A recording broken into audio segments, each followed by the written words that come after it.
الحمد لله الذي جعل الشمس والقمر بحسبان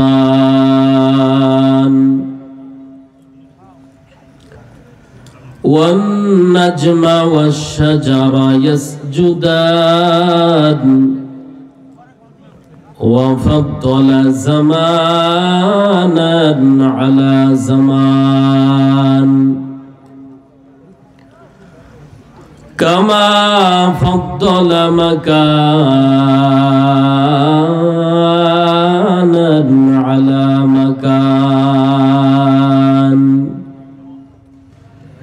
وإنسانا على إنسان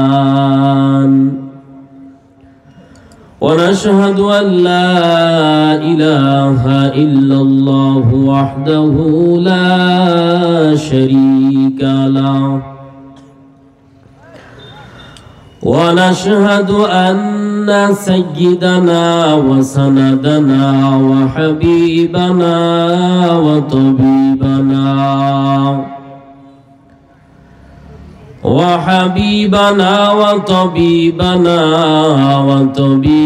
قلوبنا ومولانا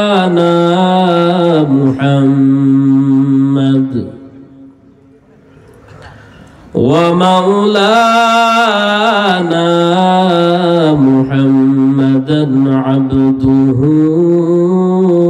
ورسوله الذي أرسله بالحق بشيرا ونذيرا وداعيا إلى الله بإذنه وسراجا منيرا فقد قال الله تعالى في كلامه المجيد والفرقانه الحميد أعوذ بالله من الشيطان الرجيم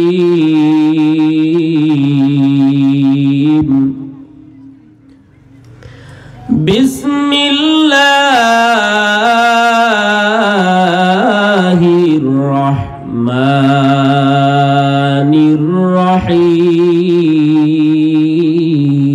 الرحيم وما أرسلناك إلا رحمة للعالمين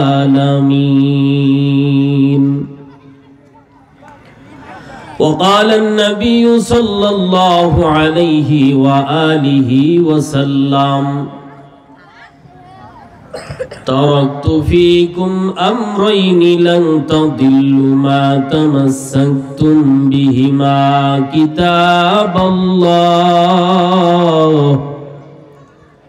كتاب الله وسنة رسولي أو كما قال النبي عليه الصلاة والسلام اللهم صل على محمد النبي الأمي وعلى آله وسلم تسليما محمد ने आकर कुफर को मिटाया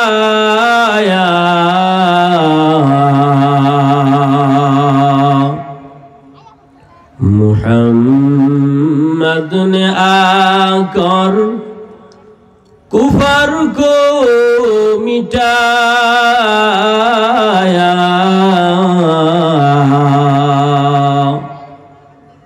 कुफर को मिटाकर सदाकत बताया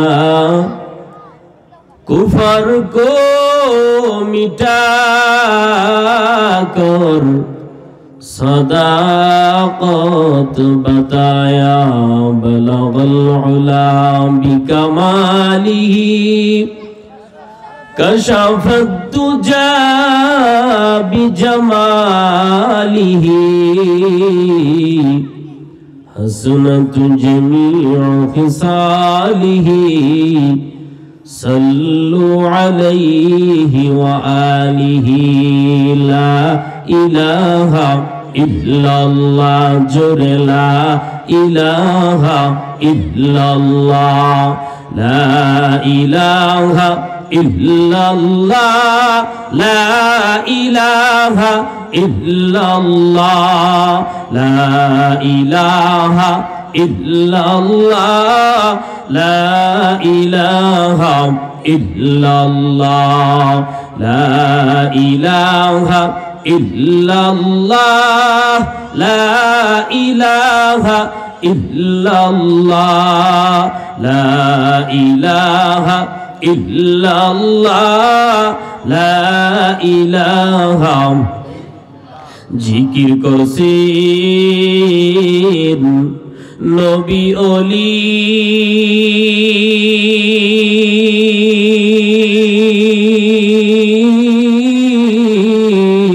আল্লাহু আকবার বল খোদার সঙ্গে গেছেন মিলি দিয়াছিলেন পর্দা খুলি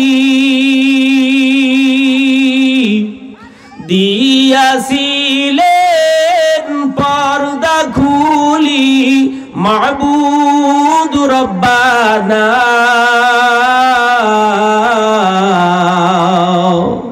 हमेशा जिकिर करो मुमिन गाफिल থেকো না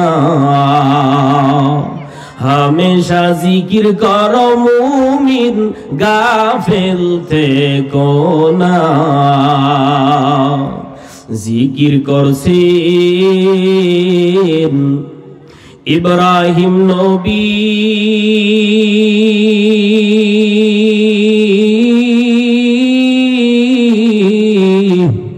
নমরুদে আগুনে ফেলি আল্লাহু আকবার বলবেন না এ জোরে করে আল্লাহু আকবার জিকির করছেন ইব্রাহিম নবী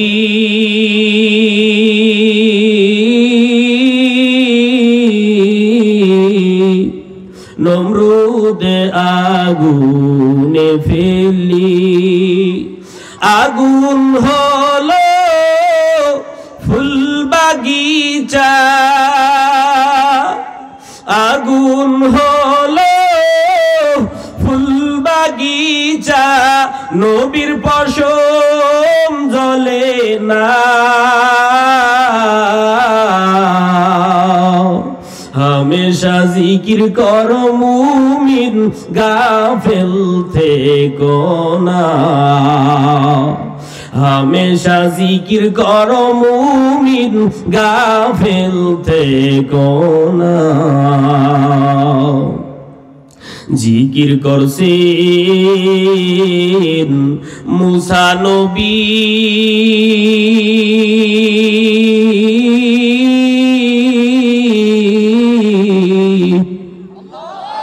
তুর পাহাড়ে গেলেন চলি জিকির করছেন মুসা নবী